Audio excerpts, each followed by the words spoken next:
టోల్గా మన ఆంధ్రప్రదేశ్ మన ఉమ్మడి రాష్ట్రంలో ఎన్నో ప్రజా ఉద్యమాల్లో తనదైన గొంతు వినిపించారు, ఎంతో కీలక పాత్ర పోషించారు. ఆయన సాహిత్య ప్రస్థానం అంతా సామాన్య జనంతో మమేకమై సాగింది. గత 60 ఏళ్లుగా వందల కవితలను, కథలను, వ్యాసాలను ఆయన రచించారు, అనువాదం చేశారు. 11 సెప్టెంబర్ 2002 అంటే వరల్డ్ ట్రేడ్ సెంటర్ని విమానాలతో కూల్చివేసిన రోజు. అది కవితా శీర్షిక. ఈ కవిత ప్రారంభించే ముందు ఒక్క క్షణం మౌనం పాటిద్దాం. గత సెప్టెంబర్ 11న ప్రపంచ వాణిజ్య కేంద్రం పెంటగన్లలోనూ మరణించిన వారి కోసం, ఈ దాడులకు ప్రతీకారంగా ఆఫ్ఘనిస్తాన్లో, అమెరికాలో వేధించబడ్డ వాళ్ళ కోసం, జైలులో కుక్కబడ్డ వారి కోసం, అదృశ్యం చేయబడ్డ వారి కోసం, చిత్రహింసలకు గురైన వారి కోసం, లైంగిక అత్యాచారాలకు గురైన వారి కోసం, చంపబడ్డ వారి కోసం మనం మౌనం పాటిద్దాం. అంతేకాదు, అమెరికా ధనతో దశాబ్దాల పాటు ఆక్రమణ చేసిన ఇజ్రాయేలీ సైన్యాల చేతిలో చనిపోయిన లక్షలాది పాలస్తీనియన్ల కోసం ఒక రోజంతా మౌనం పాటిద్దామని కోరుతున్నాను.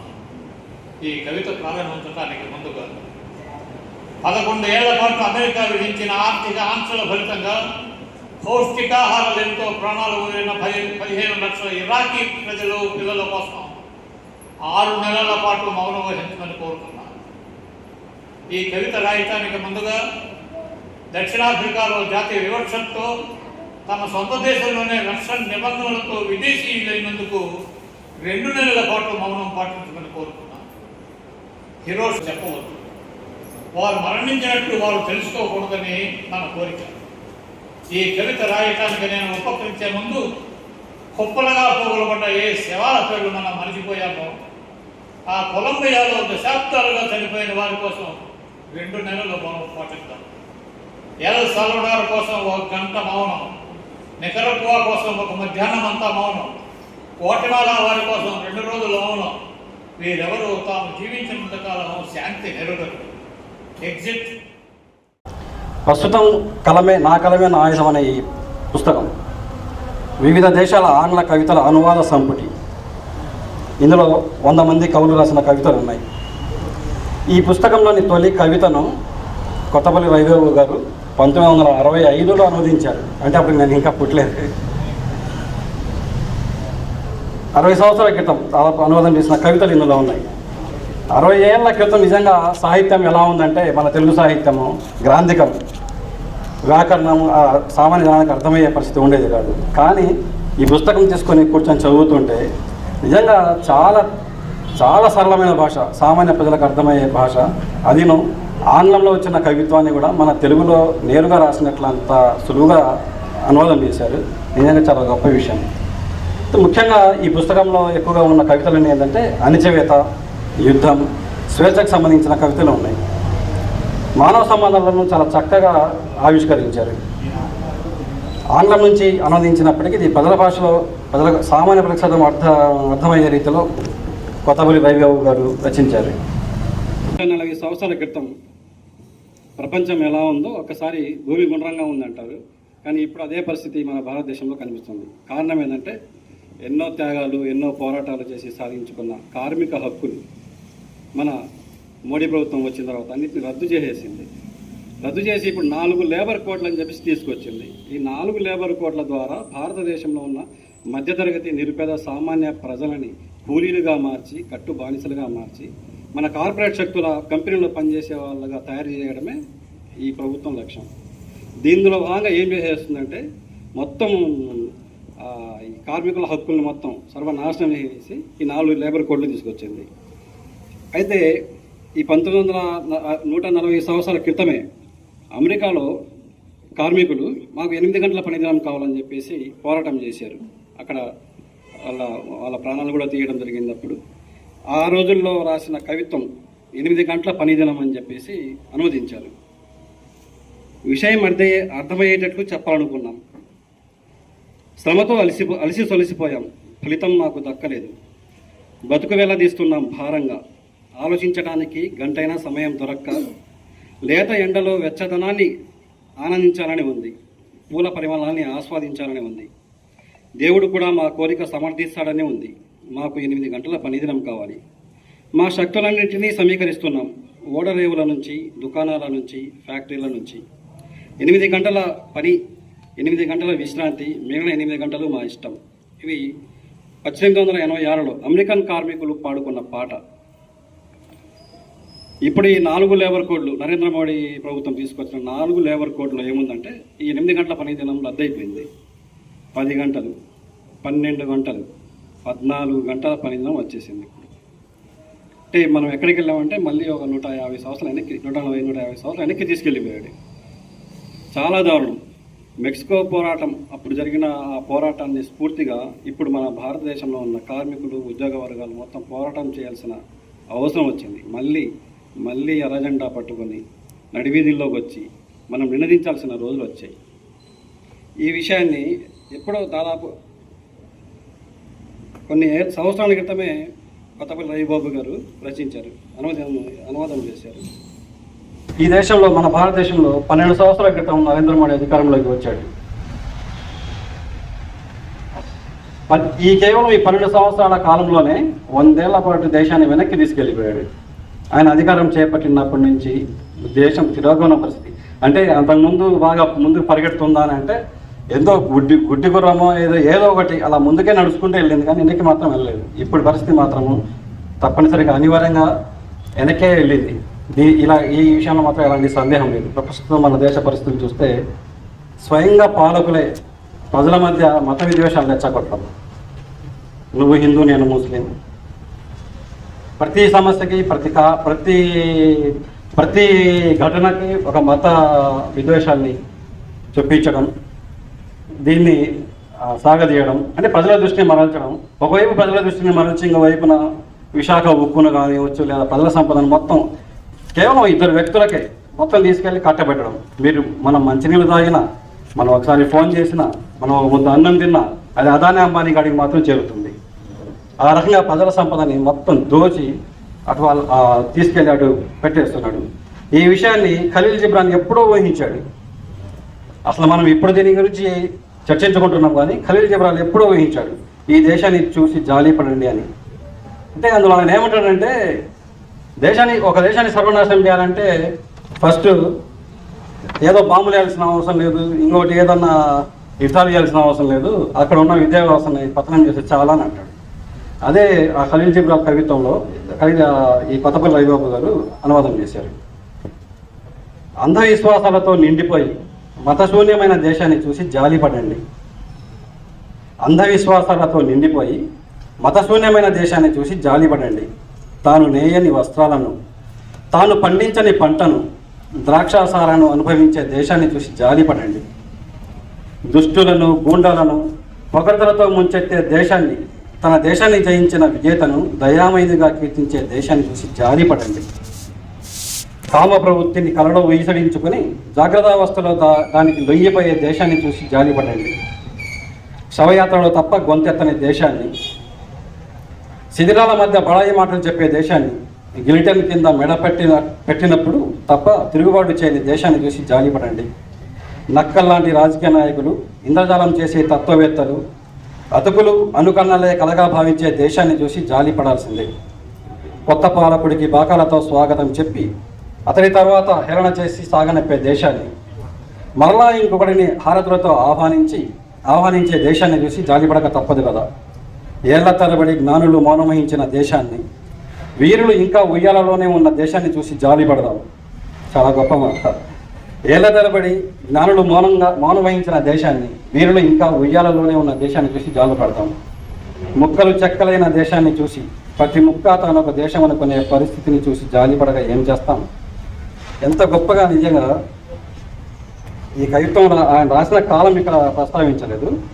చాలా గొప్పగా ఇప్పుడున్న పరిస్థితి మన భారతదేశానికి, ఇందులో ఆంగ్ల కవిత్వము ఎప్పుడో రాసిన అనువాదం చేసిన కవితలు అయినప్పుడు కూడా ప్రతి కవిత్వం, అసలు ఈ ఉన్న 100 కవితలు కూడా ఇప్పుడు ఇంట్లో కూర్చొని మనం రాసినట్లు లేదా మనం చదివినట్లు మనం చూసినట్లే అనిపిస్తుంది. ఏదో 100 ఏళ్ళ క్రితం కాబట్టి అప్పుడు పరిస్థితులు చాలా బాగున్నాయేమో లేదా ఇంకోటి రకంగా ఏమనిపించట్లేదు. అంటే నేను చదువుతుంటే నాకు చాలా ఆశ్చర్యం అనిపించింది. ఇలాంటి మంచి మంచి కవితలు తీసుకొచ్చి ఈ పుస్తకం చాలా గొప్ప పుస్తకంగా నేను భావిస్తున్నాను. నిన్న మొన్నటి దాకా పాలస్తీనా పై మీద, నేడు ఇరాన్ మీద అమెరికా ఇజ్రాయెల్ చేస్తున్న దురాక్రమణ యుద్ధాన్ని అడ్డుకోవడంలో ప్రపంచ దేశాలన్నీ విఫలమయ్యాయి. వెనిజులా అధ్యక్షుడిని కిడ్నాప్ చేసింది. ఒక దేశ అధ్యక్షుడిని సామాన్య రోడ్డు పక్కన రౌడీ షీటర్లాగా అతన్ని తీసుకొచ్చి కిడ్నాప్ చేసి పెట్టిన అమెరికా గూండాయిజాన్ని చూసి యావత్ ప్రపంచం నోరు మూసుకొని ఉండడము ఇంతకన్నా అసలు విచారకరము, ఇంతకన్నా విషాదకరం కూడా ఇంకేది లేదు. ఇక దీన్ని మనం ఏ రకంగా ఖండించాలి, ఎంత తీవ్రంగా ఖండించాలని చెప్పడానికి కూడా ఒక కొలమానం ఏం లేదు. యుద్ధం ప్రారంభమైన తొలి రోజే ఇరాన్ పాఠశాల మీద బాంబులు వేసి 165 మంది బాలికలు, 15 మంది ఉపాధ్యాయులు చనిపోయారు. అక్కడ అసలు ఇజ్రాయేలు ప్రతిసారి గాజాలో ఒక 18,500 మంది పసిపిల్లల్ని చంపేయింది. అంటే గాజాని ప్రపంచము, ఇప్పుడు ప్రపంచంలో ఉన్న అభ్యుదయవాదులు కానీ లేకపోతే కాస్త సామాజిక స్పృహ ఉన్న దేశాలు కానీ గాజాని ఏమని పిలుస్తున్నాయంటే చిన్నపిల్లల శ్మశాన వాటిగా అని పిలుస్తున్నాయి. అంటే ఒక ప్రాంతం మొత్తాన్ని ఒక శ్మశాన వాటిగా మార్చినా కూడా ప్రపంచం నోరెత్తకుండా ఎంత దారుణంగా ఎలా ఉంటుందో అసలు అర్థం కావట్లేదు. ప్రపంచం మానవుడి చర్మం ఇంత మొద్దుబారిపోయింది. ఎలాంటి రోజులు చూసాము, ఇప్పుడు ఎలాంటి రోజులు చూస్తున్నాము అనేది ఆశ్చర్యం కలిగిస్తుంది. ఇలాంటి విషయం మీద ఇప్పుడు ఆల్రెడీ కవిత్వం ఎప్పుడో రాసేశారు. ఎవరు? జీబా షోరీష్ షామ్లే అనే ఆయన కవిత్వాన్ని మౌనం పేరుతో రాశాడు. మౌనం. నా దేశంపై జరిగిన దురాక్రమణను ప్రపంచం ఎందుకు తప్పుపట్టదు? న్యాయం మౌనం వహించింది ఎందుకు? ఒక వైఖరి తీసుకోదేందుకు? నా బాధల గాథలు ప్రపంచానికి చెప్పాను, పదే పదే సహాయం అర్థించాను, అయినా ప్రపంచం ఎందుకు మౌనం వహించింది? నా భయంకరమైన అనుభవాలు మళ్ళీ చెప్తాను, నువ్వు వినితీరాలి. తీవ్ర అనారోగ్యంతో ఉన్నాను. నా ప్రియమైన మాతృభూమిని దురాక్రమణదారులు పాలిస్తున్నారు. ఎటు చూసినా విధ్వంసం, మట్టి తప్ప ఏమీ మిగలలేదు. అయినా ప్రపంచం ఎందుకు మౌనంగా ఉంది? నా దేశంపై విరుచుకుపడిన ప్లేగు లాంటిది తాలిబాన్. మమ్మలను అజ్ఞాతంలో ముంచింది. చదువు లేదు. ప్రాచీన చరిత్రను తుడిచిపెట్టేసింది. పుస్తకాలన్నింటినీ తగలేసింది. ప్రాచీన కళాఖండాలను ధ్వంసం చేసింది. తాలిబాన్లు దుష్టులు, అయినా మౌనంగా ఉందేమిటి ఈ ప్రపంచం? ఉగ్రవాదులు విచ్చలవిడిగా విహరించారు. మత్తుమందులు, తుపాకులు అమ్మారు. మా కూతులపై లైంగిక దాడులు చేశారు. మా కొడుకుల్ని సైనికులుగా మార్చారు. వారు మా మాతృభూమిని నేరల కేంద్రంగా మార్చారు. ముల్లాలు వారిని అతిథులు అని పిలిచారు, చిల్లర డబ్బులకు ఆశపడి. మరి ప్రపంచం మౌనంగా ఉందేమిటి? నా గ్రామాన్ని తగలబెట్టారు. గ్రామంలోని ప్రజలందరినీ చంపేశారు. నా అక్కలను, చెల్లెలను ఎత్తుకుపోయారు. నా తల్లి రక్తం చిందించారు. నా కొడుకులను ఊచకోత పోశారు. ఇసుకలో పాతి పెట్టారు. నా పూర్వీకుల గ్రామం వదలాల్సి వచ్చింది. అయినా ప్రపంచం ఇంకా మౌనంగానే ఉందేమిటి? అంటే ఇది ఆఫ్ఘనిస్తాన్లో జరిగిన తాలిబాన్లు రెచ్చిపోయి వాళ్ళు ఎంత విచ్చలవిడిగా యావత్ మానవ జాతి తలవంచుకొని సిగ్గుపడేలాగా కేవలం మత పిచ్చితో వీళ్ళు చేసిన దుర్మార్గం మీద జీబా షోరీష్ షామ్లే ఈ కవిత్వం రాశారు. దీన్ని కొత్తపల్లి చాలా హృదయంగా అనువదించారు. ఇవి పాలస్తీనా అనగానే ఇప్పుడు మనకు అదే గాజా, ఇందాక అనుకున్నాం కదా, గాజా గుర్తుకొస్తుంది. ఇక్కడ 5,000 మంది పిల్లలు చనిపోయారని అనుకున్నాం కదా. అంటే ఇక్కడ ఏం జరిగిందంటే గాజాలో సడన్గా ఇలా మనం కూర్చొని ఉంటాం, ఒక బాంబు వచ్చి పడిపోతే పిల్లలు, తల్లి, తండ్రి ఎవరు ఒకరు చనిపోతారు, ఒకరు బతికుంటారు. అసలు అక్కడ ఏమీ అర్థం కాని పరిస్థితి. అలాంటి పరిస్థితుల్లో కన్న తల్లిదండ్రులు సైతం ఆ బిడ్డల్ని గుర్తుపట్టలేకపోయేవాళ్ళు. అప్పుడు ఏం చేశారంటే అక్కడ పిల్లల్ని, అక్కడున్న తల్లిదండ్రులు వాళ్ళ చేతుల మీద పేర్లు రాసేవాళ్ళు. ఫలానా ఈ అబ్బాయి పేరు ఇది, తండ్రి పేరు ఇది, తల్లి పేరు ఇది అని చెప్పేసి. అంటే బాంబులు పడి చనిపోయినప్పుడు ఆ పిల్లల్ని గుర్తుపడడానికి లాల్ కుమార్ అని చెప్పేసి ఈయన ప్రాంతం ఎక్కడి నుంచి వాడు కానీ బాగా నా పేరు రాయని చెప్పేసి, అంటే ఇక్కడ కాళ్ళ మీద రాశారని రాశాడు. ఇది నాకు తెలిసి అయితే చేతుల మీద రాసినట్టుగా నేను చదివాను.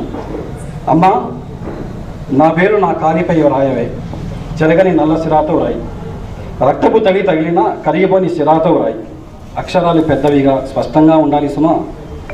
నీ చేతి వ్రాతలోని మెరుపులు నిద్రపోయే ముందు చూసి సాంత్వన పొందుతాను. అమ్మ, నా కాలిపై రాయవే నా పేరు, నా చెల్లెళ్ళు, తమ్ముళ్ళు కాళ్ళపై కూడా రాయి. అందరం ఒకే కుటుంబం అని తెలుస్తుంది, మేమందరం నీ పిల్లలమని తెలుస్తుంది.